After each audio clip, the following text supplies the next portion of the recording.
Hello and assalamu alaikum everyone, কি অবস্থা সবার? This is Mithi and I am back with another new video. Recently যে গরম পড়ছে সবার নিশ্চয়ই নাজেহাল অবস্থা। এই পচা গরমে বাসায় থাকতে থাকতে পুরাই তিক্ত বিরক্ত হয়ে গেছি। তাই নিজেদের রিফ্রেশমেন্টের জন্য কাছ থেকেই ঘুরে আসলাম। আজকে গিয়েছিলাম মেনলি আমাদের এলাকার আরো একটি সুন্দর রেস্টুরেন্ট, সেটা হচ্ছে শাম্পানে। আজকে অলমোস্ট 1 বছর পর আমি আবার শাম্পানে গেলাম। আমার ক্লিয়ারলি মনে আছে আজান যখন ছোট মানে বসতেও পারে না, তখন আমি আজানকে নিয়ে আজানের বাবাকে সাথে নিয়ে আমি শাম্পানে গিয়েছিলাম। শাম্পানটা কিন্তু রিসেন্টলি খুব সুন্দর করে রেনোভেট করা হয়েছে। রেনোভেট করার কারণে শাম্পানটাকে আরো বেশি অ্যাস্থেটিক লাগতেছিল। আমি এখানে অনেকগুলো চেঞ্জেস নোটিস করলাম। পুরো রেস্টুরেন্টটাকে তারা এখন খুব সুন্দর করে কুড়ে ঘর দিয়ে সাজাইছে। গঞ্জের মধ্যে এত সুন্দর অ্যাস্থেটিক একটা রেস্টুরেন্ট আপনারা ভিজিট না করলে মানে মিস করে ফেলবেন একদম। একটা বিশাল বড় মিররও এখানে ওরা অ্যাড করেছে, যেটাতে আপনি সুন্দর করে ভিডিও, সেলফি এগুলো সব নিতে পারবেন। আর একটা প্লাস পয়েন্ট হচ্ছে এখানে কিন্তু বিশাল বড় একটা প্লে জোন আছে, বাচ্চাদের নিয়ে কোনো ঝামেলা হবে না।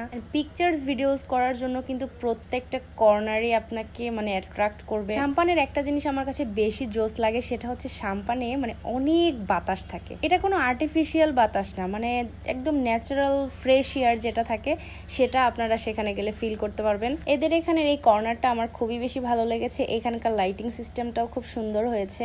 একেবারে ন্যাচারাল ফ্রেশ এয়ারের মধ্যে কিন্তু আপনারা বসে আপনাদের কোয়ালিটি টাইম স্পেন্ড করতে পারবেন আপনাদের লাভড ওয়ানের সাথে। এখানে আউটডোরের পাশাপাশি ইনডোরেও বসার জন্য খুব সুন্দর করে গোছানো একটা প্লেস আছে। দেন আমি চলে যাচ্ছি শাম্পানের রুফটপে। শাম্পানটাই কিন্তু মেইনলি একটা রুফটপ রেস্টুরেন্ট, তারপরেও এটারও একটা রুফটপ রয়েছে, সেটা আপনাদেরকে দেখাচ্ছি।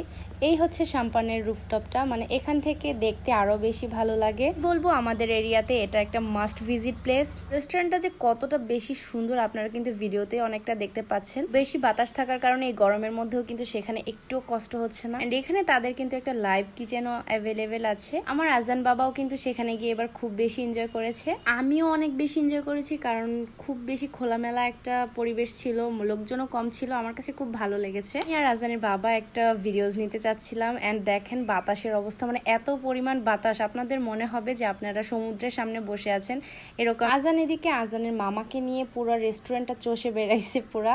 আমার এবার এখানে আজানকে নিয়ে গিয়ে মানে কোনো প্যারা খাইতে হয় নাই, সে সারাক্ষণ কিডস জোনেই পড়েছিল। আমরা ইতিমধ্যে খাবার অর্ডার দিয়ে খাবারের জন্য ওয়েট করতেছিলাম। এন্ড আপনারা জাস্ট দেখেন এই প্লেসটা কত বেশি সুন্দর।